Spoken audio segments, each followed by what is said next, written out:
안녕하세요. 저는 30대 초반 혼자 살고 있는 여성입니다. 제가 얼마 전에 정말 소름 끼치는 일을 겪게 되었습니다. 그래서 임금님 귀는 당나귀 귀라는 심정으로 이렇게 사연을 보내게 되었습니다. 제가 보낸 이야기를 듣고 다른 사람들도 저와 같은 상황을 겪지 않으시길 바라는 마음도 있고 경각심을 항상 가지고 계셨으면 좋겠습니다.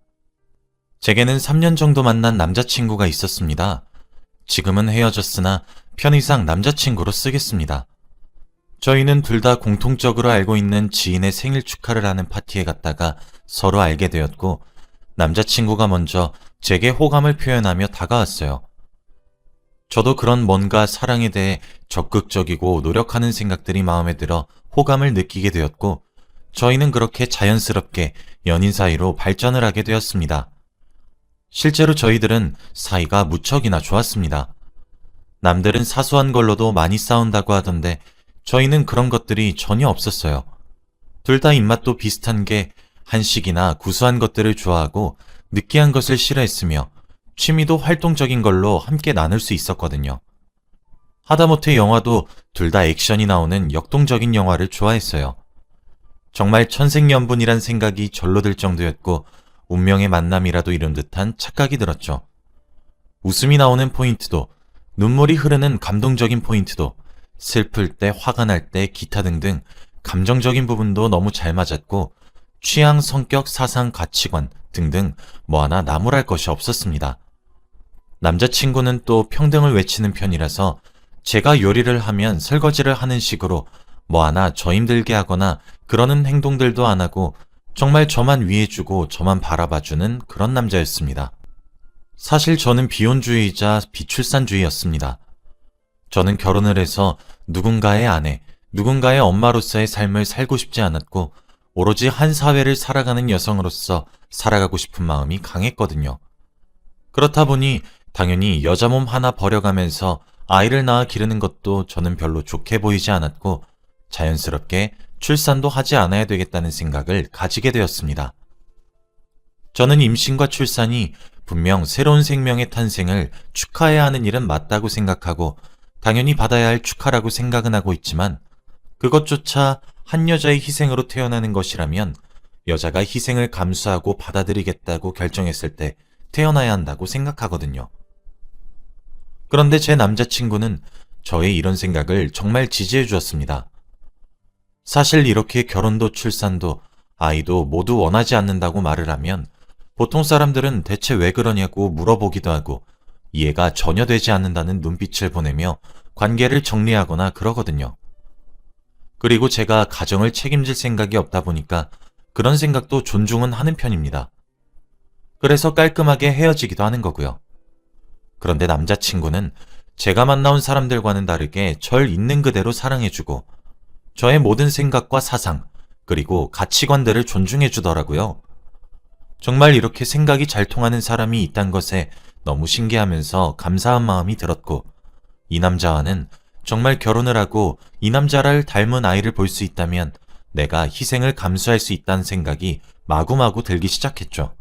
제가 이렇게 변한 생각을 남자친구에게 말해주니 남자친구는 정말 뛸 듯이 기뻐했고 너무 좋아했습니다. 감격의 눈물을 흘릴 정도로 말이에요. 큰 결심해줘서 너무너무 고맙고 자기가 살아온 순간 중 지금 이 순간이 가장 기쁘고 행복하다고 하면서 펑펑 우는데 그런 모습이 제 눈에 얼마나 사랑스럽게 보였겠습니까?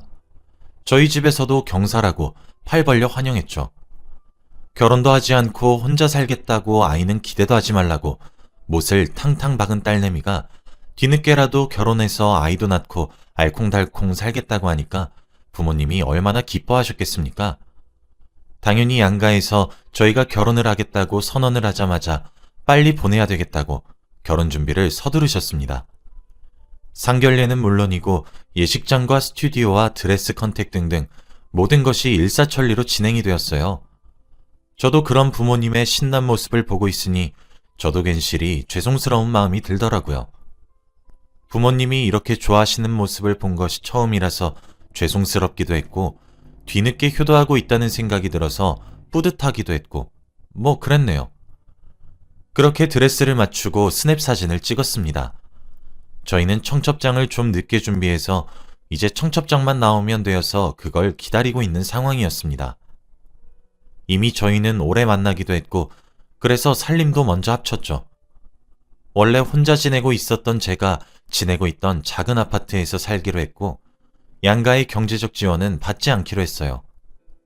솔직히 사귀면서도 남자친구가 저희 집에 자주 놀러 오기도 했고 몇 번 자고 가기도 해서 반동거처럼 지내긴 했어서 별로 막 색다르거나 하진 않았죠. 그냥 이제와는 달리 자고 간다는 것이 합법이라서 좋다. 뭐 이 정도의 느낌이었던 것 같고 남자친구의 짐이 본격적으로 저희 집에 하나둘씩 들어오는 느낌이었어요. 침대만 좀 큰 사이즈로 바꾸고 살림살이도 뭐 제가 쓰던 거 계속 사용하기로 했죠. 그러던 어느 날이었습니다. 남자친구와 함께 잠을 자고 있었는데 남자친구에게 전화가 한 통 걸려오더라고요. 남자친구에게는 20년도 넘은 정말 친한 친구가 한 명 있었는데 그 친구의 아버지가 돌아가셨다는 전화였습니다. 소중한 친구여서 그런지 남자친구는 전화를 받자마자 바로 가겠다고 했고 옷만 갈아입고 상을 치르는 것을 도와주게 될 것 같으니 3일 정도 못 들어오겠다고 제게 설명을 하더라고요. 그런데 저도 3년이란 시간 동안 남자친구를 만나오면서 그 친한 친구분의 얼굴을 보지 못했던 것도 아니고 종종 남자친구가 친구분을 설명할 때 형제 같은 친구라고 몇 번씩이나 언급했었어가지고 저도 쿨하게 보냈습니다. 제가 남자친구였어도 똑같이 행동을 했을 것 같았거든요. 그렇게 남자친구가 없는 동거 생활을 하고 있었습니다. 합법적인 동거를 시작하고 처음으로 남자친구 없는 침대에서 자게 되었어요. 그래서 그런 것인지 아니면 마음가짐이 달라져서 그런 것인지 참 싱숭생숭하더라고요.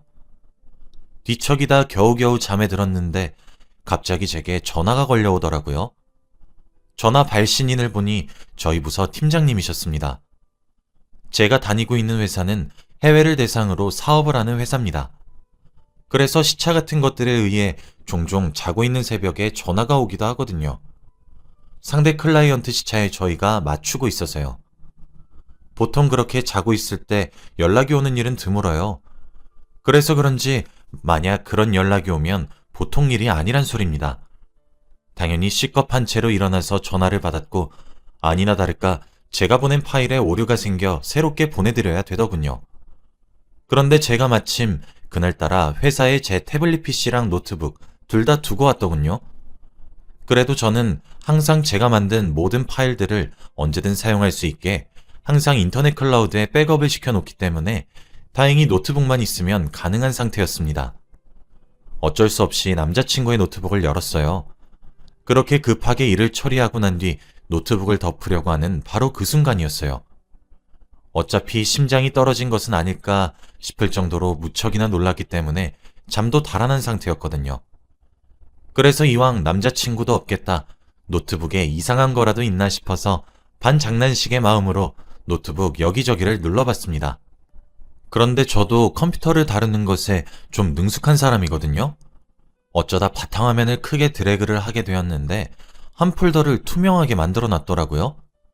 그런데 투명하게 만들어도 폴더 자체는 살아있기 때문에 드래그를 하게 되면 보이거든요. 당연히 순간적으로 호기심이 생겼고 그 폴더를 열어보게 되는 것은 당연했습니다. 그런데 그 폴더 속에는 정말 상상치도 못한 것들이 들어있었고 폴더 속에 저장되어 있는 파일들의 정체를 안 순간 저는 정말 차라리 기절을 하고 싶었습니다. 연도별로 날짜별로 저장되어 있는 엄청난 양의 사진과 동영상이 있었거든요. 그런데 제가 충격을 받았던 이유는 그 모든 사진들과 동영상들의 주인공이 바로 저 한 사람이었기 때문입니다. 처음엔 눈을 의심했습니다. 두 눈으로 보면서도 믿기지가 않았거든요. 그런데 제가 충격을 받은 것은 또 하나의 이유가 더 있었습니다. 저랑 남자친구가 만나고 서로가 서로에게 반하고 호감을 가지고 관계가 발전하고 이 모든 과정을 아무리 넉넉하게 잡아도 3년하고도 반년 정도의 시간이 걸리거든요. 그런데 약 5년 전 정도부터 제 사진이 찍혀 있더군요. 물론 사진의 앵글과 동영상들 모두 몰래 찍은 듯 했고요. 저는 이해할 수가 없었습니다. 아니, 이해를 하지를 못했습니다. 지금 내가 뭐를 잘못 알고 있는 것은 아닌지, 내가 무엇을 보게 된 것인지 하나도 모르겠더라고요. 숨이 가빠오고 너무 커다란 충격에 시간이 어떻게 흐르는지도 모르겠더라고요.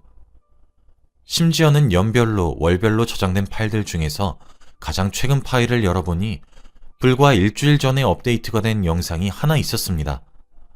그런데 그 영상조차도 제가 화장실에서 샤워를 하는 영상이더군요. 그 이외에도 저희 집 곳곳에서 제가 알아차리지 못하는 순간에 찍혀있는 영상들이 무척이나 많았습니다. 설마 하는 심정으로 그 영상들을 찍었던 곳을 뒤졌습니다. 무슨 생각을 하고 있는지도 기억이 나지 않아요. 그런데 거실에 한 개, 화장실에 한 개, 제 화장대 거울 근처에서 한 개, 30분 동안이나 아주 교묘하게 숨겨져 있는 몰래카메라를 발견했습니다. 요즘은 USB처럼 생긴 것도 있고 자동차 열쇠처럼 생긴 것도 있고 소형 카메라들이 아주 교묘하게 숨겨져 있더군요. 그래도 충전용 카메라여서 그런지 실시간으로 감시할 수 있거나 이런 종류는 아닌 것 같더라고요. 그 자리에서 한참을 주저앉아 있었고 더 이상 이곳에 있으면 안 되겠다는 생각이 들기 시작했습니다. 하지만 제가 비밀번호를 바꾸거나 그렇게 대응을 하더라도 남자친구는 이제 곧 저와 부부가 될 사람이니까 열쇠 아저씨에게 부탁해 문을 따고 들어올 수도 있고 이렇게 불안한 결과가 초래될 수도 있다는 생각에 미치니 집을 버리고 떠날 수도 없겠더군요. 그때 시계를 보니까 이미 새벽 5시를 넘기고 있었습니다. 실례인 것을 알지만 그때 팀장님께 전화를 걸었습니다. 참고로 팀장님도 여자분이시거든요. 그리고 저와 함께 업무를 쳐내시는 분이셔서 사적으로도 친한 사이이기도 하고요. 팀장님도 전화를 받더니 아까 당황했지. 오늘 새벽에 고생 많았으니 점심시간 이후까지 출근하도록 해. 라고 하시더라고요. 따뜻한 말씀에 눈물이 펑하니 쏟아졌고 엉엉 울면서 횡설수설거리며 자초지종을 설명했습니다. 팀장님은 제 이야기를 당황한 티는 많이 나셨지만 차분히 들어주셨고 제 이야기가 거듭되면 거듭될수록 말이 사라지셨고 경악만 하셨습니다.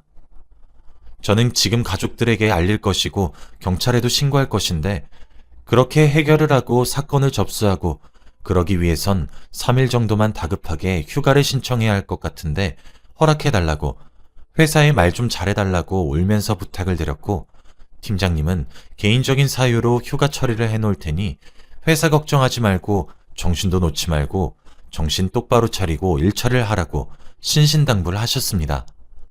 제가 팀장님께 말한 이유는 회사에서 제가 빠지기 위해 핑계를 대기 위해서였고 팀장님은 저와 친하기도 하고 서로 사적인 이야기도 많이 해서 좀 도와주셨으면 하는 마음이었거든요. 그렇게 회사를 어떻게든 해결했습니다.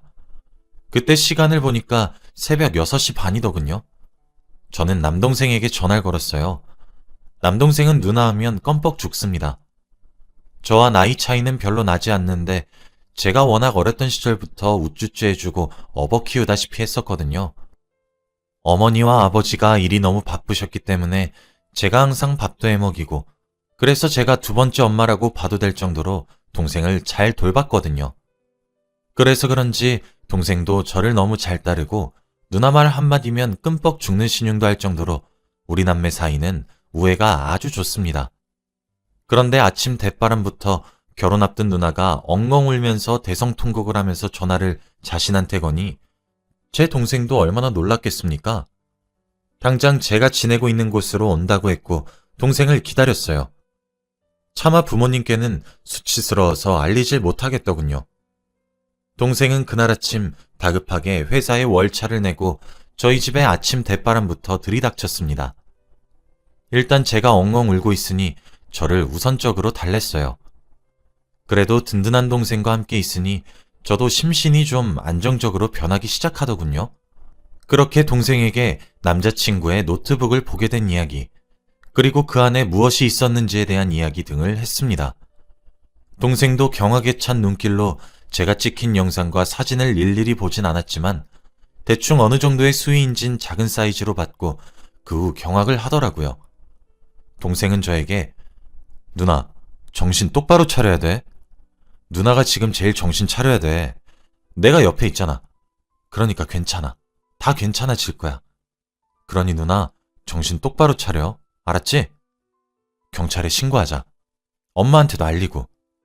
누난 수치스럽겠지만 누나, 이거 부모님도 아셔야 해. 응? 내가 옆에 있잖아. 걱정하지 마. 누난 아무 잘못도 없어. 내가 다 알고 있어. 내가 누나 다 알아주잖아. 응? 하면서 절 설득했어요. 그렇게 아침 9시경에 부모님께 동생이 전화를 걸었고 차분하게 모든 이야기를 했습니다. 제가 할 순 없었어요. 전 그때도 패닉에 빠져 있었거든요. 오전 10시가 되자 저와 남자친구가 동거를 하고 있었던 집에 저희 네 식구가 모이게 되었고 엄마는 현관이 열리자마자 신발도 제대로 벗지 못하고 뛰어들어와 저를 끌어안고 울기 바빴고 무뚝뚝하다고만 생각했던 아빠도 노발대발 화를 내기 시작하더군요. 동생은 부모님께도 진정하고 차갑게 식혀야 한다고 진정시킨 뒤 경찰에 신고를 했습니다. 저희는 최대한 빠르게 모든 증거를 찾아가서 증거로 채택되어 그것이 문서로 남길 원했습니다. 남자친구는 친구 아버님의 3일장으로 도와주고 있으니 내일 또는 모레에나 집으로 돌아올 테니 제게 남은 시간이 얼마 없었던 거였죠. 경찰에 신고하니 20분도 채 되지 않아 저희 집으로 경찰관이 도착했고 자초지종을 들은 이후 지원을 요청했어요. 그렇게 지원받으신 분들이 저희 집을 수색하기 시작했죠. 어차피 아직 혼인신고를 한 것도 아니었고 집도 제 명의였으니까요. 그렇게 저희 집 수색 결과 소형 몰래카메라는 총 10대가 추가적으로 더 나왔고 모든 카메라에 지문을 채취했습니다. 남자친구의 노트북도 압수가 되었어요. 그렇게 경찰서에 찾아가 사건의 주소도 다 쓰고 난 뒤 저희 부모님은 제 예비 시댁이 될 뻔한 곳을 찾아갔습니다. 그리고 찾아가자마자 아빠는 시댁에서 깽판을 치셨고 욕 한 번 하지 않았던 엄마도 쌍욕을 하기 시작했어요. 동생도 합세하고 싶어하는 눈치였는데 제가 너무 불안한 상태라 그런지 제 곁을 지키더군요. 영문도 모른 채로 어리둥절하면서 당황하는 그 집 부모들은 왜 이러는 거냐며 소리를 빽 질렀고 저희 아빠는 자초지종을 거의 고함을 지르듯 이야기를 하기 시작했어요. 당연히 그 집에서도 충격을 받았고 어머님은 주저앉으셨고 아버님은 남자친구에게 전화를 걸더군요. 상황이 상황인지라 남자친구는 아버지의 설명도 채 듣지 못하고 바로 이쪽으로 오겠다고 한 뒤 찾아오더군요. 지금 생각해보니 아마 몰래카메라라는 단어 하나만 듣고 난 뒤 모든 상황을 예상했던 것 같습니다. 그러나 저는 더 이상 남자친구를 보고 싶지 않았고 자리를 뜨고 싶었고 제 의견을 존중해 저희 가족들은 저를 데리고 자리를 피했습니다. 동생은 그 집을 떠나기 전 이렇게 깽판 친 것들 다 청구하라고 말했어요. 우리도 더 이상 좌시하지 않을 거라고 스토커 집부터 몰래 촬영 영상들까지 모든 것들 이미 경찰에 신고했고 증거로 채택될 것이니까 이걸로 소송 걸 거니까 콩밥 먹을 준비나 하고 있으라고 소리를 지르더군요. 그렇게 며칠이 지났는지 모르겠습니다. 저는 너무 정신적 충격이 큰 탓에 결국 팀장님께 더 이상 회사를 다니지 못하겠다고 얘기를 드렸고 팀장님께선 저를 말리시며 장기 휴가를 대신 주셨습니다. 무급 휴가로요. 제가 경찰 측에서 더 이상 가해자와 엮이고 싶지 않다고 전달하니 남자친구와의 연락수단은 전부 끊겼지만 사건의 진행 상황은 알게 되었어요. 저희 가족이 정말 두 손 두 발 다 걷어붙이고 나셨거든요. 남자친구는 5년 전 어느 날 저를 길에서 스치다 만났고 그때 한눈에 반하게 되었고 스토킹을 시작했다고 하더군요. 그리고 생일 파티를 했던 지인도 저와 만나기 위해 계획적으로 접근을 했던 거였고 저에게 대시하고 연인 관계로 발전한 이후에도 음침하게 저의 일거수일투족을 감시하고 있었던 거였습니다. 결국 결혼은 당연히 취소되었고 모든 피해 보상을 남자친구에게 청구하는 것은 당연했고 형사와 민사 두 방법으로 소송을 걸었고 남자친구는 결국 징역을 살게 되었습니다. 저는 지금은 팀장님의 배려를 받으며 직장을 다니고 있지만 공황장애와 불면증이 생겼고 정신과를 다니며 심리치료를 병행하고 있으며 약 없이는 가까운 곳도 외출하지 못할 정도로 심각한 타격을 입게 되었습니다. 이번에 느끼게 된 것은 세상이 험한데 이것을 막으려면 저처럼 혼자 사는 여성들이 경각심을 가지고 예민하게 안전에 반응하며 정신을 바짝 차리는 것밖에 없다는 생각이 들었습니다. 저는 시간이 약이란 생각을 하면서 어떻게든 버텨내고 있고 또 살아내고 있습니다. 여러분들 중에서도 혼자 사는 분이 있으시다면 제 이야기를 듣고 조금 경각심을 가졌으면 좋겠습니다. 안전은 항상 경계해도 모자라다고 생각이 드는